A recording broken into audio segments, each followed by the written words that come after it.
vous la voyez à l'instant, ou encore l'humoriste belge d'origine algérienne Nawal Madani. On va se rendre en Ouganda. C'est une révolution technologique qui arrive dans ce pays. Un espoir immense pour des dizaines de milliers de personnes amputées.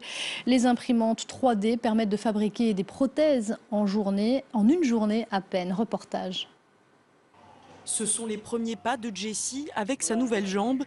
Conçue grâce à une imprimante 3D, elle va lui permettre de retrouver une enfance normale.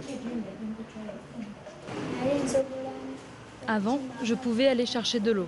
Mais depuis que j'ai perdu ma jambe, je ne peux plus. L'Ouganda compte environ 250 000 enfants amputés, la plupart à cause de maladies congénitales et d'incendies. Mais seuls 12 prothésistes pratiquent dans le pays. Grâce à ce nouvel équipement, il ne faut qu'une journée pour fabriquer la prothèse, contre une semaine pour les anciennes prothèses en plâtre. Un gain de temps qui va permettre de soigner plus de monde.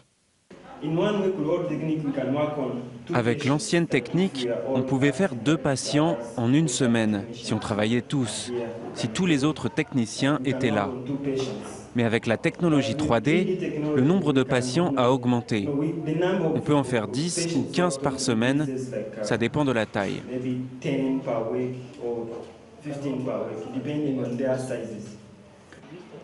Il suffit de scanner le membre pendant 40 secondes et de le modéliser sur un logiciel.